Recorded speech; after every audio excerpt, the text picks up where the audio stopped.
All right, everybody. Dennis Prager here. The lines are now open. You can call in 1-8-PRAGER-776. Been talking about the caravan and other matters. I have theories on that, but let me go now to my guest, whom I've been looking forward to talking to, John Zmirak, senior editor of TheStream.com, author of the excellent Politically Incorrect Guide to Immigration. And John, I was reading your article today, and it begins with so many valid points. You make more valid points in a paragraph than most people do in a book. Thank you, but it's stream.org. I want people to be able to find it, okay? Okay, I was given the wrong info. Yeah, stream.org. Stream.com will take you to Al Jazeera, I think. Oh, that's not where we want them to go. No, Is it Stream? No. Is it Stream or The Stream? It's just stream.org. Okay, stream.org. Okay. Sorry about that. No, well, I'm sorry about that. All right, stream.org. People should definitely go there regularly. Just put it in one of your lists of things you go to. You make the point that given that they're fleeing, theoretically, the persecution, this may be a first in history where the country you're fleeing persecution from, you march with their flag. Right. I said, when Franklin Roosevelt disgracefully turned back Jewish refugees from Nazi Germany, they were not waving Nazi flags and singing German nationalist songs and talking about how they were going to transform England, the U.S. and Germany's image. I mean, the people are mixing up the Jewish refugees from Germany with the German-American Bund, These people are not refugees. They're not being persecuted by their governments. They're just living in kind of crappy countries, and those countries are crappy for a reason, for historical and cultural and political reasons, because they never embraced ordered liberty. They inherited a bad dictatorial political culture from Spain, whereas we inherited a kind of anti-tyrannical, decentralized political structure from England. And as a result, they have worse governments and worse economies. They don't have secure property rights. That's one of the major things. There's a great Latin American economist, I think his name is Hernando I think it's Cortez. De Soto? Was it De Soto? Hernando De Soto. And he said if you enforced property rights for the poor and let them protect their property rights from the government and from thugs and from drug lords, Latin America could be prosperous within a generation. But in the absence of it, they're fleeing to America. And we have a huge welfare magnet. A lot of these people, even if they come in and start working, their kids will grow up probably on public assistance. Large percentage of their family members are going to be on food stamps right away. Refugees get a whole honeypot full of benefits from the government. And you know why my own Catholic Church is so gung-ho about this refugee armada? 40% of the U.S. Catholic bishops' income comes from the U.S. government from programs to serve immigrants. 40% is government contracts. And 1 out of 5 Catholics in America is now an immigrant, mostly from Latin America, because our bishops have been wallowing in these scandals and running gay bathhouses labeled as seminaries. So 1 out of 4 American Catholics has left the church. I'm sorry, not 1 out of 4, 4 out of 10.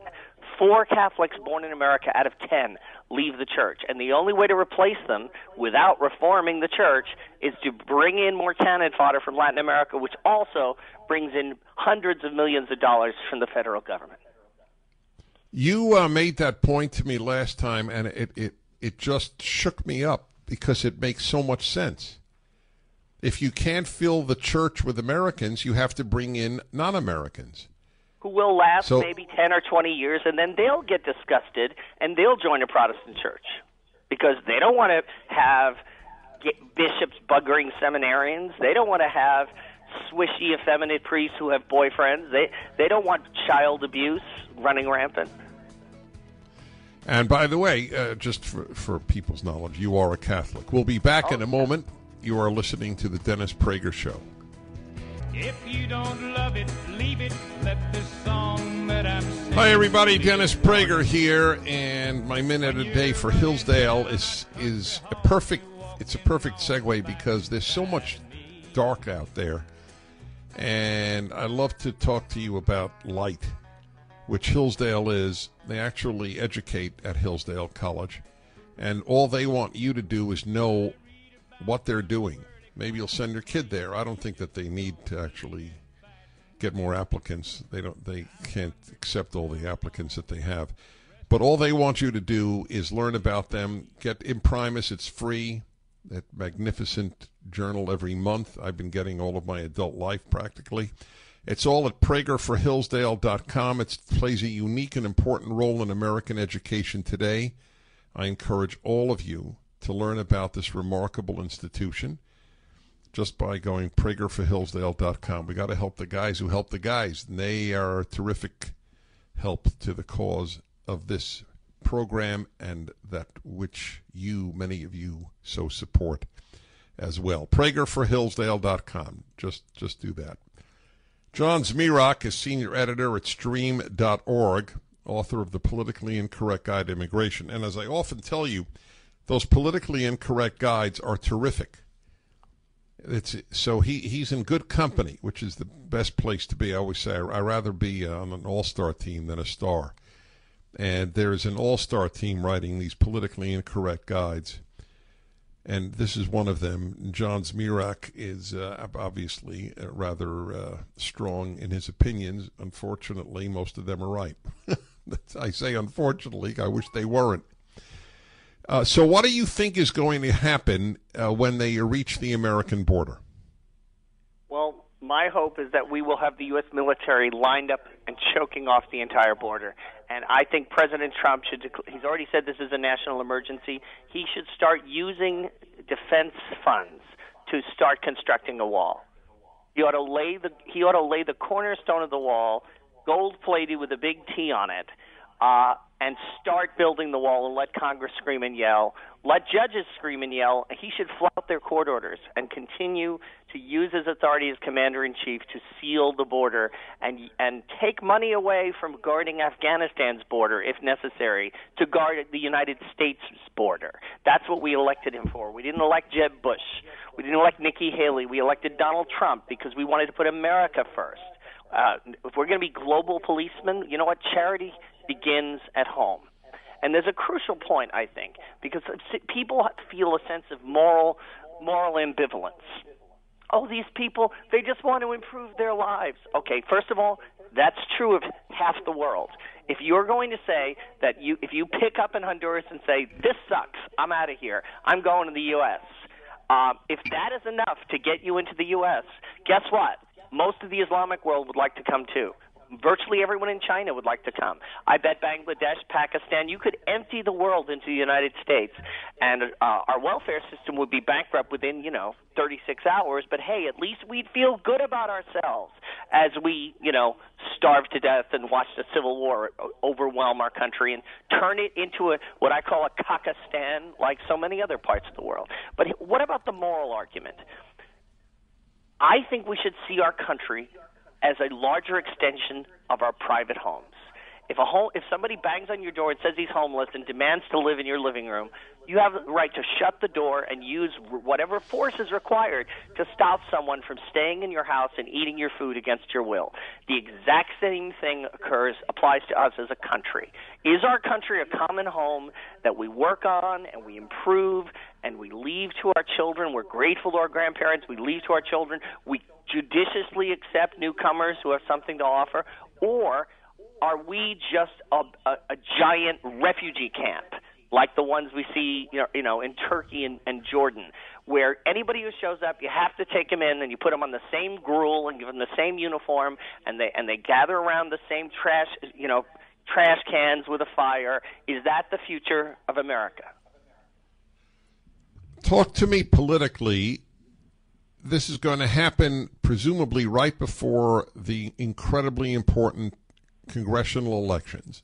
Right. And I worry, given the utter bias of the media, that we will just have video after video and photo after photo of some American, either military person or ICE person or border guard, pushing some mom with a baby, and then it's it seems to me they win the propaganda war.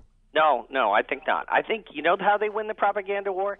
If these people set foot on U.S. soil, and then suddenly each one of them has all these legal rights and gets a George Soros-funded attorney. Well, no, that's not the, forgive me, John, that's not the propaganda war. That's winning the war. I agree. But the propaganda war, it seems to me, let me just make this point. It seems to me that they win if they get in, and they win if they don't get in. I don't because agree. if they, oh, good. I hope you're right.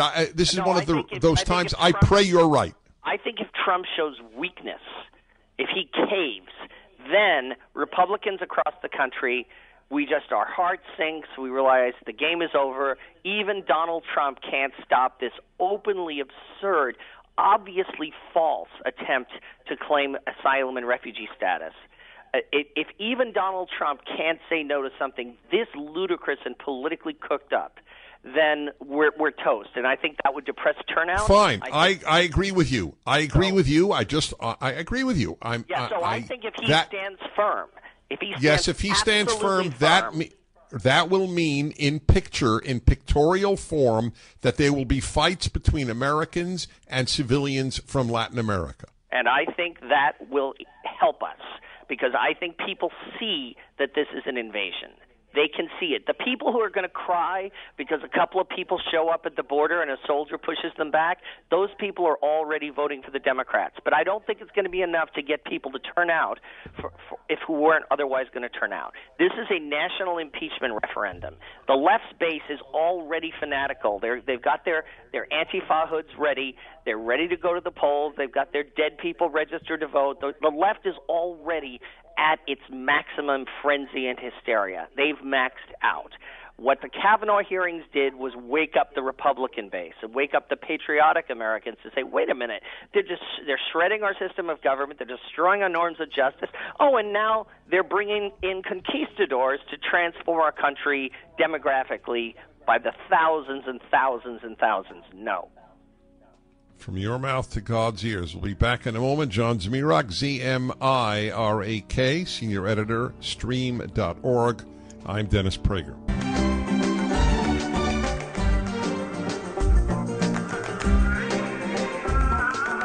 Hello, everybody. Dennis Prager here. Dennis in San Diego. Don't hang up. I want to get to you, but I want to review this with John Zmirak, who is a forceful and profound thinker. And he's a committed Catholic, which is relevant to the discussion when it touches on the Catholic Church. Senior editor of stream.org. Go on. Dennis, thanks for mentioning that again. You know, there is a parallel between the Catholic bishops and the leaders of the Democratic Party. And that's not just that they're often cousins of each other, because they're just Irish Democrats in pointy hats or not in pointy hats. In both cases, they've given up on the people who are already here. The Democrats have given up on the black community. They've given up on large parts of the Latino community. They just want to import new voters across the border who will take the place of the blacks and Hispanics who are walking away from the Democratic Party, staying home, or even voting Republican because of the failed Democrat policies. In exactly the same way, the Catholic bishops have utterly failed in their job as stewards and apostles. Every last one of them, with one or two exceptions, should resign and get a job at the post office, where I hear they have pretty good pensions. And in each case, they've decided they're unhappy with the people they're supposed to represent, so they're going to elect a new people, import a new people from Latin America, naive, politically uninformed people whom they think they can control through community organizers and federal money and George Soros agitprop organizations. This is not the model of America. Politically naive, uneducated people being manipulated by wealthy politicians who live in gated communities. That's Mexico. That's El Salvador and Honduras. That's not supposed to be the United States. So this is not – I have nothing whatsoever against Central American people. I like them. I eat in their restaurants. I have friends. But I don't like their political culture, the political culture that's made their country something that so many of them want to flee from. Sadly, I'm afraid they're going to help replicate that political culture here north of the border. I have said for years, I wrote it 10 years, 15 years ago, we have a video from a Guatemalan woman saying it. Why would you want to bring to America that which you fled? Yeah. And if these were refugees, they would not be waving the flags of the country that's persecuting them. It's insane. Try to imagine Jewish refugees waving Nazi flags. That's a refugee. The Christians fleeing from Syria, those are refugees. By the way, a refugee is no longer a refugee once they go to another country. That's right. Once they hit Guatemala or Mexico, they're no longer refugees. That's right, under international law. But no, they're shopping around for a place that has the best welfare benefits, where they've already been told, we've got a place for you, we've got a lawyer for you. What do you think of this idea that we actually welcome them and then have them continue to walk? In fact, we'll drive them to the Canadian border. Yeah, well, that would be nice, but unfortunately, the road will be blocked by dozens of lawyers like Ms. Katz, the Soros operative who represented Christine Blasey Ford. She's also worked for George Soros for 15 years. There will be hundreds of lawyers. It will be a feeding frenzy for otherwise unemployable left-wing law school graduates who will suddenly find jobs working for Soros organizations and the Catholic Church in helping every one of these people come in, get welfare benefits, and enjoy affirmative action at the expense of native-born Americans. All right, final question. I'm asked this all the time. I claim no expertise in predictions at all. I expected Hillary Clinton to win, so much for my predictions. Do you have any for the congressional elections? I think if Donald Trump stands firm and says not one person of this conquistador armada sets foot in America, if he is firm on that, we will squeeze out a win in the midterms. If he caves at all, if one of these people ends up on American food stamps, I think the whole thing collapses like a cheap tent. John Zmirak at stream.org, author of The Politically Incorrect Guide to Immigration. We will speak again. Thank you so much. Thank you. Have a great day. Thank you. He's a fighter. We need fighters.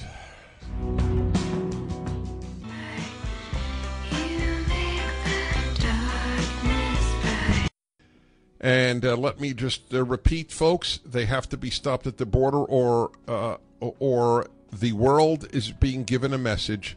If you come in sufficient numbers, the United States will take you in. And the other message is that the President of the United States failed on his greatest single promise. So I predict that they will not be allowed in, as it should be in this difficult crisis we live in.